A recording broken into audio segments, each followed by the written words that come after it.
संयुक्त किसान मोर्चा गाजीपुर ने सांसद अफजाल अंसारी को सौंपा ज्ञापन। उत्तर प्रदेश जनपद गाजीपुर एमएसपी की कानून गारंटी, किसानों की कर्ज माफी, बिजली के निजीकरण पर रोक और किसानों मजदूरों को 10,000 रुपया प्रति माह पेंशन सहित कई मांगों को सांसद अफजाल अंसारी को सदन में उठाने के लिए आज मांगे सौंपी गई। गाजीपुर 16 जुलाई 2024 को संयुक्त किसान मोर्चा के राष्ट्रीय अध्यक्ष के निर्णय के अनुसार 16, 17, 18 जुलाई को पूरे भारतवर्ष के सांसदों को किसानों के मांगों पर ज्ञापन सौंपने का आह्वान किया गया था।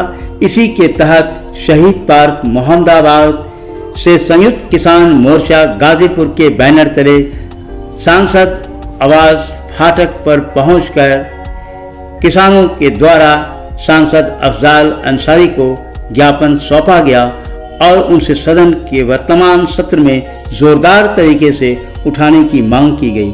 मार्च में एमएसपी की कानून गारंटी देना होगा, किसानों के कर्ज माफ करो, बिजली का निजीकरण बंद करो, कृषि बजट को घोषणा करो, 10,000 रुपये पेंशन दो, गाजीपुर में अफीम की खेती का लाइसेंस जारी करो, नंदगंज चीनी मिल चालू करो आदि नारा लगाते हुए शहीद पार्क से फाटक तक बाजार होते हुए किसान फाटक पर पहुंचे।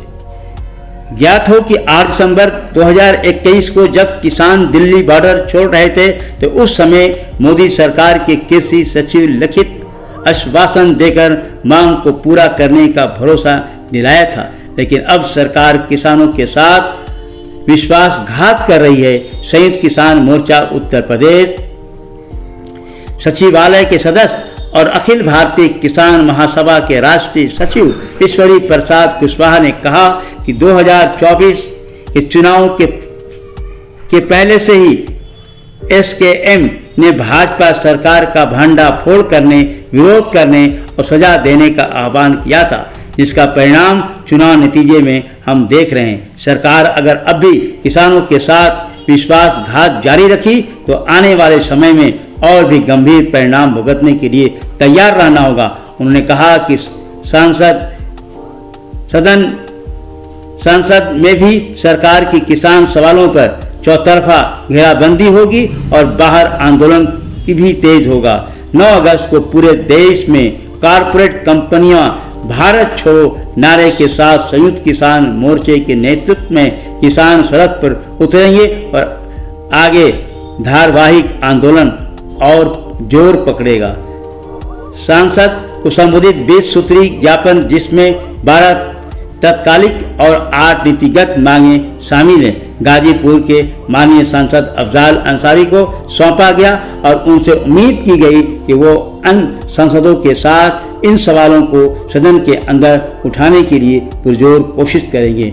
इस कार्यक्रम में संयुक्त किसान मोर्चा से जुड़े ईश्वरी प्रसाद कुशवाहा, शशिकांत कुशवाहा, अशोक मिश्रा, घूरा यादव, रामकेर यादव, जनार्दन राम, गुलाब सिंह, मोती प्रधान, योगेंद्र भारती, मनोज कुशवाहा, चंद्रावती बिन, मन्नू यादव, अमरनाथ मौर्य, शगीर अहमद, राम विलास यादव, नसरुद्दीन राव, वीरेंद्र, योगेंद्र यादव, माली चौहान, विजय बहादुर सिंह, अंगद यादव, कैलाश यादव, देवेंद्र यादव, बिरगुनाथ राम, राम अवतार राम, अजय मिश्रा, मनीराम, सुबच्चन यादव आदि काफी संख्या में नेतागण उपस्थित थे। ज्ञापन के बाद किसान मोर्चा ने व्यापक तौर पर सांसद अफजाल अंसारी से चर्चा की गई और सांसद अफजाल अंसारी ने अपने तरफ से इन आए हुए तमाम प्रतिनिधियों को आश्वासन दिया कि यकीनन सदन में आवाज़ उठाने की चीज़ है, जरूर उठाई जाएगी। G72 न्यूज़ के लिए नाजिम रजा की विशेष ग्राउंड रिपोर्ट।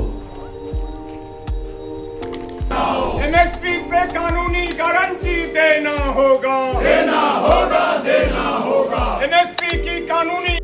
आज हम लोग संयुक्त किसान मोर्चे की दिल्ली में अभी 10 जुलाई को बैठक हुई थी जी। उसमें हम लोगों ने फैसला किया था कि पूरे देश भर में 16, 17, 18 जुलाई को जो नवनिर्वाचित सांसद लोग हैं उनको हम लोग ज्ञापन सौंपेंगे और ये उम्मीद करेंगे कि नई पार्लियामेंट का जो सत्र शुरू हो रहा है 22 जुलाई से, उसमें किसानों की इन मांगों को जोरदार तरीके से संसद में उठाएंगे। और ये चूँकि लिखित आश्वासन जब किसान उठ रहे थे दिल्ली बॉर्डरों से, उस समय नरेंद्र मोदी की सरकार ने दिया था, लेकिन ये किसानों के साथ वादा खिलाफी किए, विश्वासघात किए। तो फिर नए सिरे से अगर सरकार इन मांगों को नहीं मानती है, जिसमें कि एमएसपी की कानूनी गारंटी का सवाल है, किसानों के संपूर्ण कर्ज माफ़ी का सवाल है, ग्रामीण अंचल में जो भी किसान मजदूर रहते हैं उनके लिए 10,000 रुपये मासिक पेंशन का सवाल है, बिजली के निजीकरण का सवाल है, और साथ ही लखीमपुर कांड में टेनी तो अभी हार गया, जब ये भी बहुत लंबी मांग थी लंबे समय से।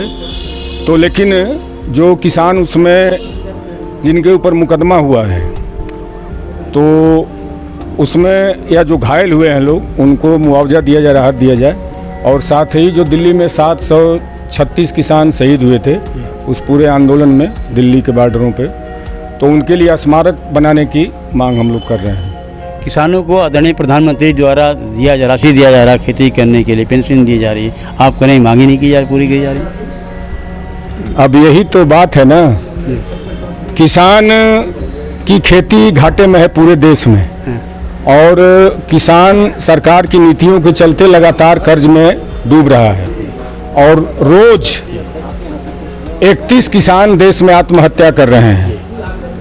जिनके पास खेत है आज की तारीख में, खेती की इसी दुर्दशा के चलते किसान खेती नहीं करना चाहते, वधिया बटाई पेश की मनी पे खेत दे के जान छुड़ा रहे हैं।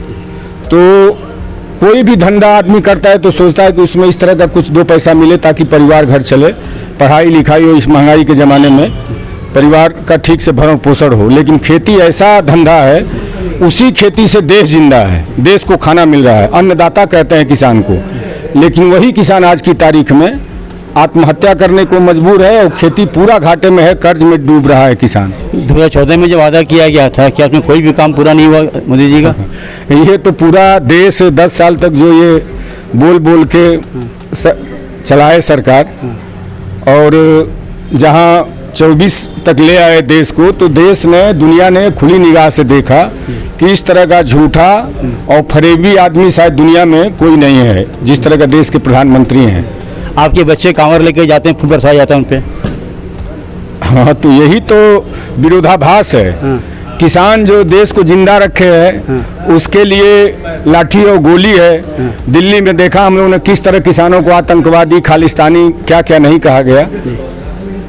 और जो वाकई अनुत्पादक उसमें लगे हुए लोग हैं, या इस तरह का देश को जिस दिशा में ले जाने की कोशिश है, घृणा फैलाना, लोगों के बीच में तफरका पैदा करना, और इस तरह की ताकतों को हर तरह से संरक्षण देने की बात हो रही है। तो यही तो देश के अंदर जो 10 सालों में हुआ है, इसी के बच्चों को कांवर ले जाए, उस पर फूल बरसाए, इस पर क्या कहना आपका है? अब मान लीजिए कि सरकार की ये दिशा है फूल बरसाएं, ठीक है फूल बरसाएं, लेकिन किसानों पे ये जो रोजगार मांग रहे हैं नौजवान, इन पे भी तो फूल बरसे, लाठी न बरसे। अभी हम देखें कि लोकतंत्र, ये संविधान हत्या दिवस मना रहे हैं, तो इस 10 साल में जो रोजगार हत्या हुई है, तो रोजगार हत्या दशक मनाया जाए, किसान हत्या दशक मनाया जाए, क्या किया जाए? अगर इसी तरह की शब्दावली, इसी तरह की बातें आगे बढ़ाना चाहते हैं। अब इतना बड़ा मुद्दा बन गया संविधान, लोकसभा के चुनाव में इतना बड़ा मुद्दा बन गया कि अभी अपना आंख छिपा रहे हैं, और संविधान हत्या दिवस, मैंने हत्या, शायद इस तरह का शब्द आज तक आज़ादी के पूरे इस दौर में नहीं प्रयोग हुआ था कि हत्या दिवस कोई मनाने की बात हो, लेकिन ये इसी दिशा में ले जा रहे हैं। आदरणीय महोदय, 18वीं लोकसभा चुनाव में आपकी जीत पर कृपया हमारी शुभकामनाएं स्वीकार करें। हमारे प्रतिनिधि के रूप में हम आपको नागरिकों के अधिकारों और लोक कल्याण की रक्षा और संवर्धन के लिए अपना समर्थन और सहयोग देने का आश्वासन देते हैं। हम देश के किसान और मजदूर चुनाव प्रक्रिया के दौरान अपनी आजीविका के मुद्दों को लेकर स्वतंत्र रूप से और साथ ही संयुक्त रूप से एक लंबे मुद्दे आधारित संघर्ष में लगातार अभियान चला रहे थे।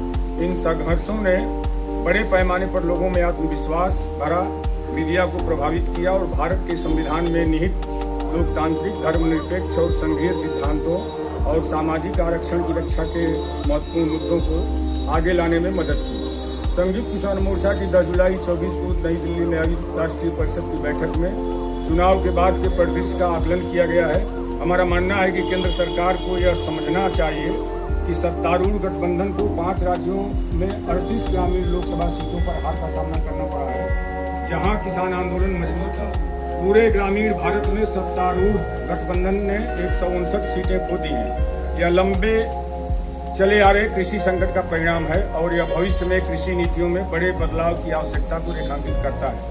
बैठक में NDA 2 सरकार को SKM और केंद्र सरकार के बीच 9 दिसंबर 21 को, जब दिल्ली बॉर्डर से किसान हट रहे थे, वो हुए समझौते के उल्लंघन के लिए जिम्मेदार ठहराया गया, जिसमें हमारी लंबे समय से लंबित मांग जैसे कि लाभकारी और गारंटीकृत MSP के साथ खरीद, व्यापक ऋण माफी, बिजली के निजीकरण को निरस्त करना आदि शामिल हैं। 736 शहीदों के सर्वोच्च बलिदान और 384 दिनों 26 नवंबर 20 से 11 दिसंबर 21 तक दिल्ली की सीमाओं पर लगातार और उग्र संघर्ष में भाग लेने वाले लाखों किसानों की पीड़ा की पृष्ठभूमि में इस समझौते पर भारत सरकार के कृषि विभाग के सचिव ने हस्ताक्षर किया।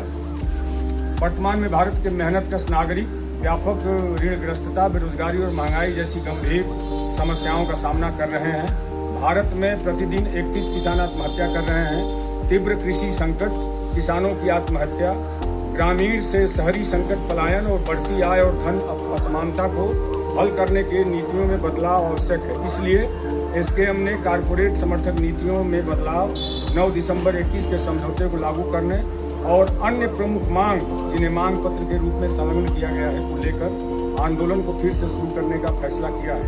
हम आपसे अनुरोध करते हैं कि आप हम किसानों और खेत मजदूरों के साथ खड़े हों और प्रधानमंत्री और मंत्रिमंडल पर लंबित ज्वलंत मांगों पर तत्काल और सार्थक कार्रवाई करने का दबाव डालें।